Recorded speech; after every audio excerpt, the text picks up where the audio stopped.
भगवान श्रीकृष्णको जीवनी र लीला भाग 27 पाण्डवको वनवास।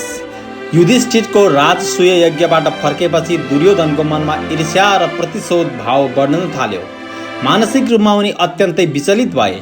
सहनै नसकेर उनी आत्महत्या गर्ने मनस्थितिमा पुगे। उनको नाम शकुनीले उनलाई आत्महत्या गर्न दिएनन्। आत्महत्याको साटो युधिष्ठिरलाई परास्त गरेर इन्द्रप्रस्थ आफ्नो नियन्त्रणमा ल्याउने उपाय खोज्न सल्लाह दिए। युधिष्ठिरको एउटा खराब बानी थियो, उनी जुवा खेल्नमा रुचि राख्थे। उनको यही कमजोरीको फाइदा कौरवले लिए। विभिन्न बहाना गरेर उनीहरूले धृतराष्ट्रलाई राजी गराए र युधिष्ठिरलाई हस्तिनापुर बोलाए। धृतराष्ट्रको आज्ञा पाएपछि युधिष्ठिर हस्तिनापुर उपस्थित भए। शकुनीसँगको जुवा खेलमा हारिने निश्चित छ भन्ने उनलाई थाहा थियो, तैपनि उनले धृतराष्ट्रको आज्ञालाई उल्लङ्घन गरेनन्।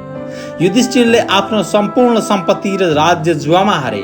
उनले सबै भाइ र रानी द्रौपदीलाई समेत दाउमा लगाए, ती सबै पनि हारे। दुर्योधनले द्रौपदी मार्फत आफ्नो द्वेषको बदला लिए। उनको आदेशमा द्रौपदीलाई जुवाको खालमा ल्याइयो, जहाँ पुरुषहरूको मात्रै उपस्थिति थियो। सुरुमा त द्रौपदी आउन मानेनन्। पछि दुर्योधनका भाइ दुशासनले उनलाई घिसार्दै ल्याए। त्यस बेला द्रौपदी महिनावारीको अवस्थामा थिइन्। दुर्योधनले उनको कपडा खोलिदिन दुशासनलाई अराए। द्रौपदीले सबैसँग अनुनय विनय गरिन्, सहयोग मागिन्।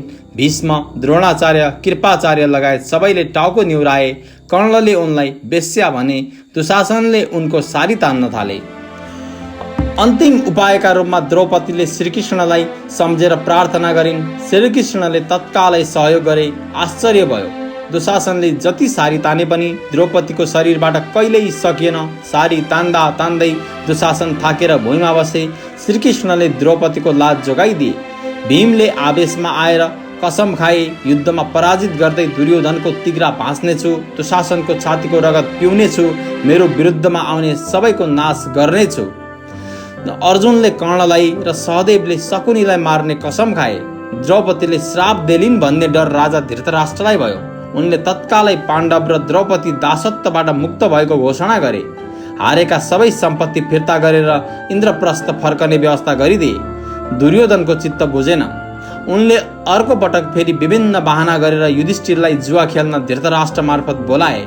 यसपटक नयाँ नियम राखियो, जस अनुसार हार्ने पक्षले सम्पूर्ण राजकाज त्यागी 12 वर्ष वनवास र 1 वर्ष अज्ञातवास बस्नु पर्थ्यो। यदि अज्ञातवासमा उसलाई फेला पारियो भने फेरि वनवास र अज्ञातवासको चक्र दोहोर्याउनु पर्ने थियो। दुर्योधनको सोच थियो, सकेसम्म पाण्डवलाई नियमानुसार फेरि वनवास जान बाध्य बनाउने छु। यदि सकिन भने पनि 13 वर्षमा आफ्नो पक्षलाई बलियो बनाएर युद्धका लागि तयार हुनेछु। खेल सुरु भयो। युधिष्ठिरले हारे। शर्त अनुसार उनी वनवास जान तयार भए। उनीसँगै उनका 4 भाइ र द्रौपदी पनि गए। दुर्योधन खुसी भए।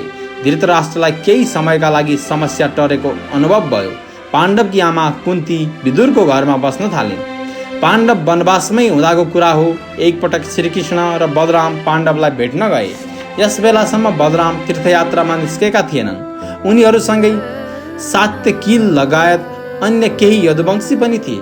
पाण्डवको दुःखले बलरामलाई चिन्तित बनायो। उनले श्रीकृष्णसँग गुनासो गरे, इमानदार हुँदा दुःख पाइने र खराब हुँदा सुख पाइने यो कस्तो नियति हो। दुर्योधन सुखपूर्वक राज्य सुख भोगिरहेका छन्, युधिष्ठिरले भने त्यसको ठिक उल्टो फल भोगिरहेका छन्।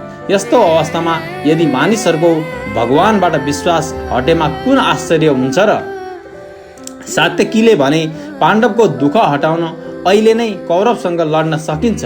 पाण्डव हाम्रा नातेदार पनि हुन्। हामीले दुर्योधनबाट उनको राज्य खोसेर उनको ठाउँमा अन्यलाई राजा बनाइदिन सक्छौँ।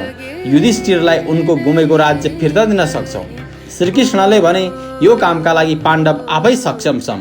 उनीहरूलाई पहिला आफ्नो सजाय पुरा हुन दिनुपर्छ, त्यसपछि त्यस बेलाको अवस्था अनुसार कार्य गर्नुपर्छ। युधिष्ठिरले भने, श्रीकृष्णले भन्नुभएको ठिक हो, हामीले पहिला नियम अनुसारको सजाय भोग्नुपर्छ, त्यसपछि हामीले आफ्नो राज्य फिर्ता माग्न सक्छौँ। यस्तै यस्तै कुरा पाण्डव र श्रीकृष्ण आदिका बीचमा भयो। पाण्डवलाई सम्झाएर उनीहरू द्वारका फर्किए। दुर्वासा नामक एक ऋषि थिए। उनी रिसाहा स्वभावका थिए। आफूलाई सानो कुरामा चित्त बुझेन भने पनि श्राप दिन्थे। सङ्कटको अवस्थामा मानिसहरूको परीक्षा लिनमा उनी चाख राख्थे। एक दिन उनी आफ्ना 10,000 शिष्य सहित दुर्योधन कहाँ गए। दुर्योधनले सबैको भव्य स्वागत गरे। ऋषिले श्राप दिन सक्छन् भन्ने सोचेर उनले दुर्वासाको विशेष स्वागत गरेका थिए। दुर्योधनको सेवाबाट दुर्वासा खुसी भए। उनले दुर्योधनसँग वरदान माग्न भने।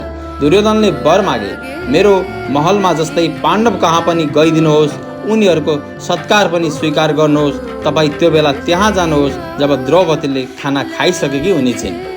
दुर्वासा ऋषिले पाण्डवलाई श्राप दिउन् भन्ने दुर्योधनको सोच थियो। पाण्डवको नोक्सान होस् भन्ने मनसायले उनले ऋषिसँग यस्तो आग्रह गरेका थिए। युधिष्ठिरको तपस्याबाट खुसी भएका सूर्यले पाण्डवलाई एउटा पात्र दिएका थिए। उक्त पात्रले 12 वर्षसम्म काम गर्थ्यो। पाण्डव र द्रौपदीले खानुभन्दा अगाडि त्यसले जति पनि खानेकुरा दिन्थ्यो सबैलाई खुवाइसकेपछि अन्तिममा द्रौपदीले खान्थिन्। त्यसपछि भाँडा माझेर राखिदिन्थिन्। दुर्वासा ऋषि शिष्य सहित पाण्डवको आश्रममा पुगे। पाण्डवले सबैको स्वागत गरे। केही समयको कुराकानीपछि दुर्वासाले भने, हामी निकै भोकाएका छौँ, हाम्रा लागि भोजनको व्यवस्था गर्नु, हामी नुहाएर आउँछौँ। द्रौपदीले खाइसकेकी थिइन्। अब सूर्यले दिएको पात्रबाट खानेकुरा मिल्दैन थियो।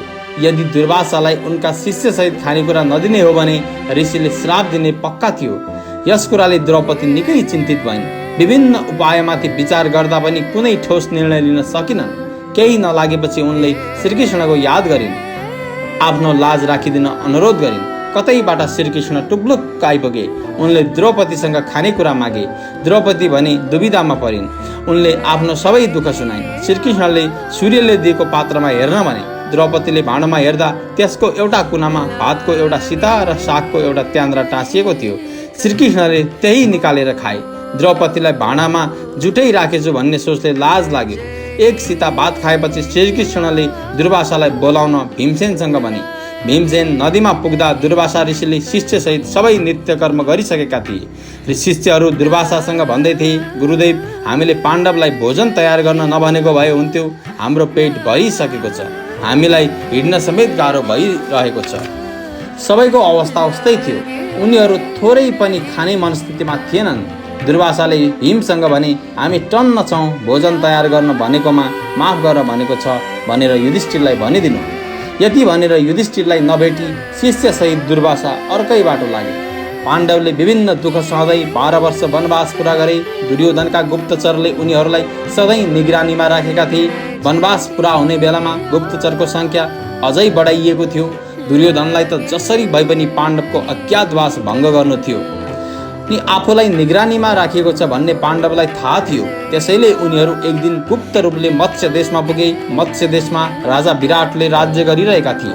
पाण्डवले अर्कै रूप बनाएका थिए। राजालाई भेटेर उनीहरूले आफूहरूले पाण्डवको दरबारमा काम गर्ने गरेको र उनीहरूको वन गमनपछि आफू पनि राज्य छोडी विरक्तिएर हिँडेको बताए। पाण्डवका सेवक भएको थाहा पाएपछि विराटले उनीहरूलाई काम दिए। युधिष्ठिर कंक नाम राखी राजाका मुख्य दरबारी भए। भीम वल्लभको नामले भान्से भए र अर्जुन बिरहन्नवाला नपुंसक बनी राजकुमारी उत्तरालाई नृत्य सिकाउन थाले। वनवासको समयमा श्रीकृष्णको सल्लाह अनुसार युद्धको तयारीका लागि अर्जुनले दिव्यास्त्रहरू प्राप्त गर्न भन्दै भगवान शिवको तपस्या गरेका थिए। उनको तपस्याबाट प्रसन्न भई शिवजीले दिव्यास्त्र प्राप्तिको आशीर्वाद दिएका थिए र अर्जुन शिवजीको आज्ञा र आशीर्वादले दिव्यास्त्रका लागि स्वर्गलोक गएका थिए, जहाँबाट उनले दिव्यास्त्र पाएका थिए। स्वर्गमै रहँदा उर्वशी नामकी अप्सराले उनीसँग सम्भोगका लागि प्रस्ताव राखेकी थिइन्। उनले मानेका थिएनन्। उर्वशीले रिसाउँदै उनलाई 1 वर्षसम्म नपुंसक बन्नु परोस् भनेर श्राप दिएकी थिइन्। त्यही श्राप उनले यस बेला भोगिरहेका थिए। दुर्योधनका गुप्तचर कसैले पनि पाण्डवको अज्ञातवास भङ्ग गर्न सकेनन्। अज्ञातवासको अवधि सकियो। त्यसपछि पाण्डवले आफ्नो परिचय दिए। यस्तो थाहा पाउँदा राजा विराट प्रसन्न भए। आफूबाट जान अनजानमा भएको अपराध प्रति माफी मागे। आफ्नी छोरी उत्तराको विवाह सुभद्राको तर्फबाट जन्मिएका अर्जुनका छोरा अभिमन्युसँग गराइदिए। अज्ञातवासको समय समाप्त भइसक्दा पनि धृतराष्ट्रद्वारा राज्य फिर्ताका लागि खबर आएन। युधिष्ठिरले आफ्नो वनवास र अज्ञातवास समाप्त भएको खबर दूत मार्फत हस्तिनापुर पठाए। दुर्योधन र अन्य कौरव पक्षीय भाइहरूले इन्द्रप्रस्थ फिर्ता दिन मानेनन्। उल्टै दूतको अपमान गरे। दुर्योधनको भनाइ थियो, पाण्डवहरूले युद्ध गरी जितेर मात्रै आफ्नो अधिकार लैजाउन्, नत्र एउटा सियोको टुप्पोमा अट्ने समेत जमिन दिइने छैन। पाण्डव पनि युद्ध गर्न उत्साहित थिए। आफ्नो प्रतिज्ञा पूरा गर्न, आफ्नो खोसिएको अधिकार र अपमानको बदलाका लागि उनीहरू युद्ध गर्न चाहन्थे। त्यसमाथि चिर हरणपछि द्रौपदीले प्रतिज्ञावश आफ्नो केस खुल्दै छोडेकी थिइन्। प्रतिज्ञा पूरा भएपछि मात्रै बाँध्ने सङ्कल्प गरेकी थिइन्।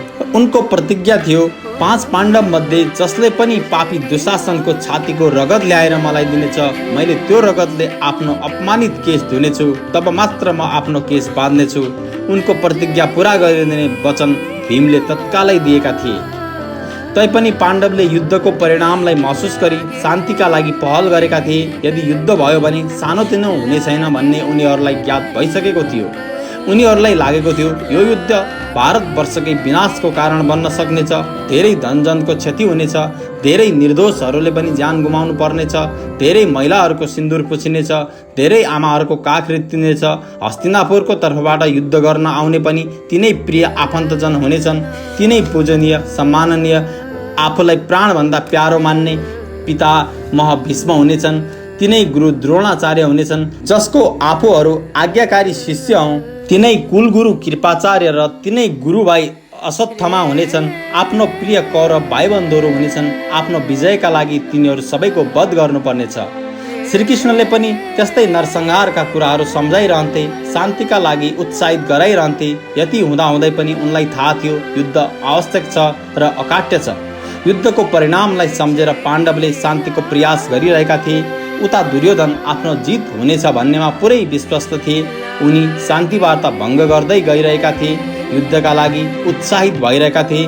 उनको तर्फबाट हस्तिनापुरका महारथीहरू युद्धमा लड्दै थिए। त्यसमा पनि शस्त्र उठाइसकेका द्रोणाचार्यलाई पराजित गर्न पृथ्वीमा भएका सबै महारथीहरू असमर्थ थिए। द्रोण पुत्र अश्वत्थामा पनि अष्टचिरञ्जीवी मध्ये एक थिए। भीष्म पितामहको अन्त्य असम्भव जस्तै थियो, किनकि उनले इच्छा मृत्युको वर पाएका थिए। कर्ण पनि दिव्य कवच र कुण्डलले जन्मजातै सुसज्जित थिए, जुन कवच र कुण्डलको छेउमा पुगेपछि सबै अस्त्र शस्त्र र दिव्यास्त्रहरू निष्क्रिय हुन्थे। दुर्योधनमा यिनै महारथीहरूको बलको आडमा युद्धको हुटहुटी चलेको थियो। स्वयं उनी पनि अत्यन्त पराक्रमी थिए, गदा युद्धमा सर्वश्रेष्ठ थिए, भीमका प्रतिद्वन्दी थिए। दूत मार्फत कुनै निचोड निस्किएन। पाण्डवले शान्तिपूर्वक वार्ता सफल नभए बल प्रयोग गरेर भए पनि आफ्नो हक प्राप्त गरेरै छोड्ने निधो गरे। हस्तिनापुर र कुरुवंशको विनाशलाई ध्यानमा राख्दै एकपटक अन्तिम वार्ताका लागि श्रीकृष्णलाई शान्तिदूत बनाई हस्तिनापुर पठाउने निर्णय गरे।